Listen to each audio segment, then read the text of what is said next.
Part of traveling through a pandemic, it means that you may run into many closures. And this one looks very closed with barbed wire and everything. Greetings, another day, another state as we drove through Colorado, but we're now standing at a special place on the border of 4 states at once. So we're near the Four Corners Monument, but unfortunately it is closed. Yeah, and this is the sign that's supposed to say "Welcome to New Mexico." New Mexico, yeah. And you can tell by the chilies. However, we can't enter because the Navajo Nation is having a huge pandemic problem. On a day now we are entering Colorado and driving more north. Colorado is big and varied and it's most famous for the Rocky Mountains. However, that's not where we are. We're going to approach them later today, but we're in southern Colorado, which is quite different. It's more similar to New Mexico. Alright, well, what we're gonna do now is turn around into Colorado proper and we're gonna vlog from there for about a week. Road trip survivals. This is breakfast. And this is breakfast. And that's breakfast. So freaking thirsty since last night we couldn't find water.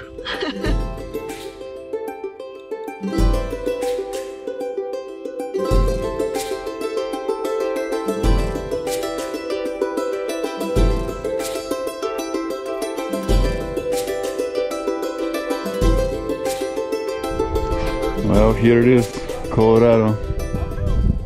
Another day, another national park. This time is Mesa Verde. And if you haven't heard of that, you're up for a treat once we do get up there. The drive is long and winding and all the up, so it should be very high there. Strenuous climbing. So we came to the main attraction here at Mesa Verde, the cliff dwellings, and they're closed, which is extremely disappointing. They don't tell you that at the front. You have to drive like an hour to get here, and then you can just see from like half a mile away. Someone did say that it sounds like you can't even go down there unless you have a guided tour. They're not doing guided tours. So I don't know if that's a pre-arranged thing or what, but we at least could see it from afar. Yeah, we saw it. Better than nothing. Yeah, it was really about exploring it, but well. Well, here's another disappointment. More dwellings under us that we cannot see and reach. So this is called Balcony House apparently, and it involves climbing a 32-foot ladder, something like that. Sounds really cool, but yeah, it's also closed. I'm gonna have to tell the ranger he should warn people because this is super frustrating. So yeah, you would have to climb this ladder. It sounds really cool. And then you get inside and see it all. Meh. Such BS. It's understandable that they're closed, but yeah, it's a little frustrating that they don't tell you at the front where they check your pass and give you the maps. Yeah, nothing indicates it unless you probably go to the visitor center. We don't want to go there because it's where the crowding happens and it's a pandemic, which is where everything's closed, so whatever. it's Can't win it all, but still. Yeah. Disappointing. Some things you win in the pandemic, some things you don't. Yeah. Well, I drove away kind of frustrated from the main area there where everything was closed, and I guess I must have stepped on the gas like for half a second too much because right after that I got pulled over by the ranger, and he said I was 15 miles over the speed limit, which on a wide open straight road was 25, and the ranger was among the nicest people I've ever met. Yeah, the rangers here are great. And he let us off with a warning and actually gave us a very thorough explanation of what can be done right now in the park. Which is not very much. And actually, yeah, we asked, it was like, well, are you going to reopen next week? And he's like, you know, we're not sure when. But he also said, you know, maybe next week the fire danger alert here goes to extreme. So they actually close more things next week. Yeah, so, yeah. Good thing he told us that. Yeah, so apparently this park can be tricky, and visiting the dwellings always takes a guided tour, which normally you can purchase from the visitor center, which is currently closed. Yeah. No tours are happening. Yeah. So yeah, this park is tough in the pandemic.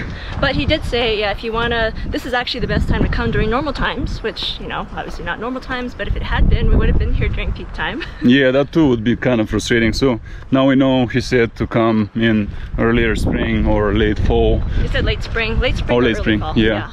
When it's more cold but less popular. Yeah, I was so livid when I thought I was getting a ticket for a park I can't even see and do much. I was like, there's a good chance he just set you up for the warning. Luckily that's what happened. Oh my god. And by the way, I'm traveling with a temporary piece of paper instead of a driving license for 4,000 miles. My license, so thank God I wasn't driving. Yeah, so because all the Department of Licensing is closed in our state, I couldn't replace my license when I lost it, so I got a piece of paper with no ID. But it worked. Yeah, it did work. Yeah. Understanding of it, we didn't get a ticket, so that totally works if you need your license and you don't have it. Yeah. Dang, that would have been so cool. Yeah, so on a good day, when the world isn't going to hell, you can tour these things, and that was really the intent here that I wanted to do for over 10 years. So a little bit frustrating. Turns out they didn't only live down in the canyon, they have some buildings over here, and it says this was about 750 after Christ, and they were kind of single-story village houses, which later evolved in these multi-story conglomerate houses.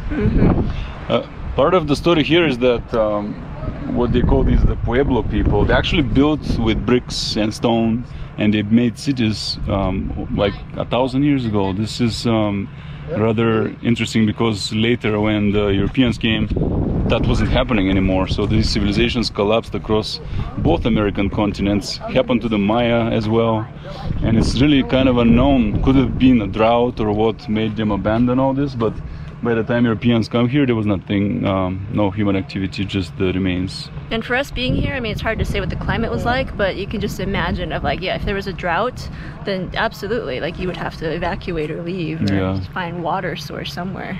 Yeah. It's hot. So here they have the timeline of the settling of the area, where they came as semi-nomadic people, and then they started settling in what they call pit houses, which is digging down and live in a pit. Then it was above ground in a single story, then multi-story, and then the cliff dwelling was the latest development here, where they became elaborate, and then they had to migrate out. So that's how it evolved. Down in Mexico, the Aztecs did have masonry when Europeans arrived, and there is an example of the Europeans causing the collapse of that civilization, and also in the Inca Empire in South America, but here it collapsed before, and so did the Maya. So yeah, these were down in the ground and excavated. Yeah, you can see what it used to like here, and now it's buried, and they're excavating portions of it.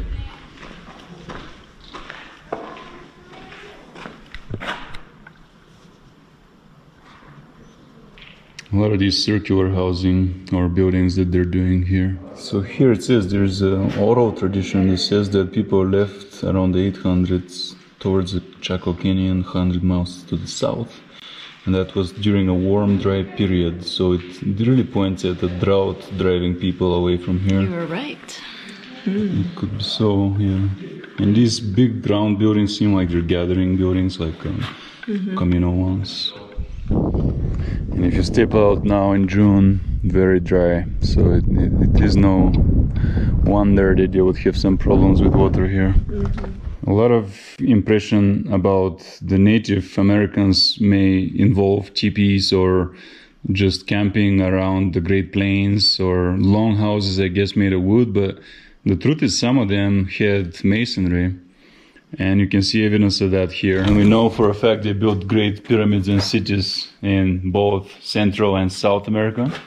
And here they call them the Pueblo people.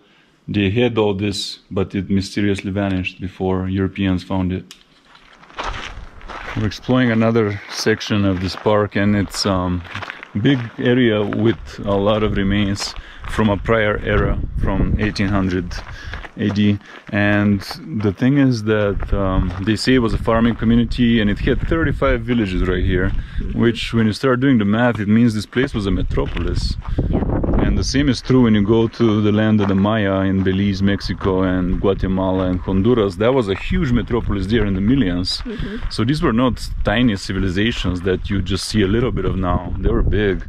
I guess their distinct style of architecture is this circular structure and a lot of conjoined things. Over time they build on and create a bigger structure.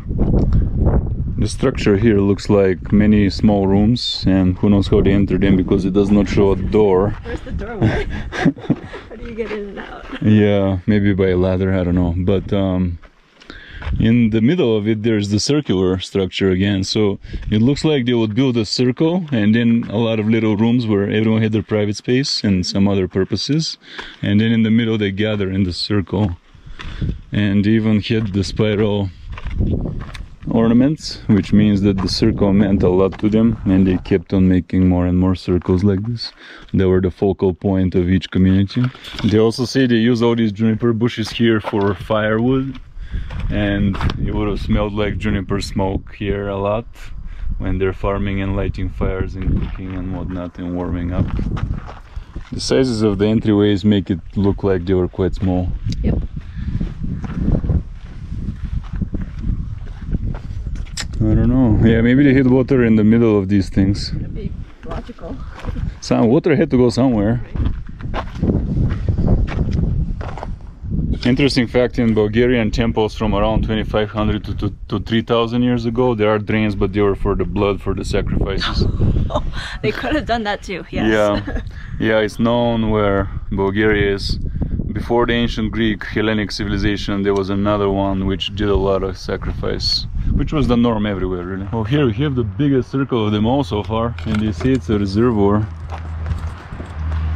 Community project. It even got a National Historic Civil Engineering Landmark distinction. Pretty cool. So back in the day, they were ahead. They were onto something. Built in two phases. In beginning 900 AD. Been an source of awe and study since 1891 by Swedish scientist Gustav Nordenskjöld. Yeah, the GoPro can almost span it, but it's a large round reservoir building. Makes you wonder how they sealed it, because cement was invented by Romans who built aqueducts and things like that, but it's not known that people here ever had cement. Or the biggest structure in the towns is normally the church, and this is bigger than a lot of churches in the West. So here you can see what's understood to be a family house, where in the back they have small rooms for sleep and storage. And in the middle you have this one they call the kiva, which is the communal room where everyone can get a seat, and it looks like fire pits, and that looks like a fireplace to me.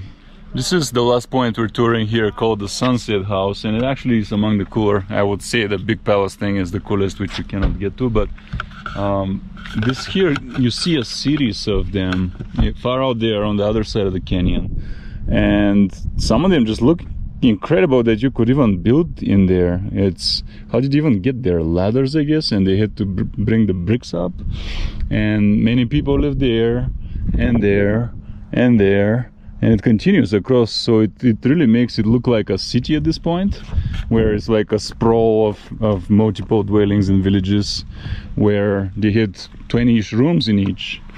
Well, you start to wonder too if maybe all of this was like level. Maybe it came out more, maybe you could walk, maybe they actually had more houses and villages and they all crumbled at some point. You know, maybe all this was like a big platform. Yeah, it really is unknown what happened here. No one speaks of evidence of an earthquake, but you know, that could be a factor. Oh, and there's something big over there. Over there was a big thing on top, maybe settlement there too. Maybe they actually built it around like a lake, a water source, like all these lines. Could be that this was all water at one point. That would be really cool if rivers ran down through here and you had your water right down from your dwelling. Maybe that was the draw. Yeah, it makes total sense, honestly. Looking at the rocks, like those look like water lines to me. Possibly, yeah. It very well could have all been water here. And the rocks are smoothened by something. Yeah, and the dwellings continue all the way around, all the way in this whole canyon here. So this really is among the most interesting places I've ever been to. And it's a bit of a bust that we couldn't actually go across the dwellings themselves, because that's the main attraction. But I honestly am done feeling disappointed, because I don't want to ruin my mood over things I can't control. And we did manage to see it, and it is really, really interesting. The thing is, it hopefully will still be here in the future, so we'll just come back. It's an excuse to come back. Yeah, we'll try to tag it on to a late spring skiing trip in Colorado or something like that, and reserve our spot on the tour so we can tour and then have the GoPro on and climb around all these drags. Second time will be a charm.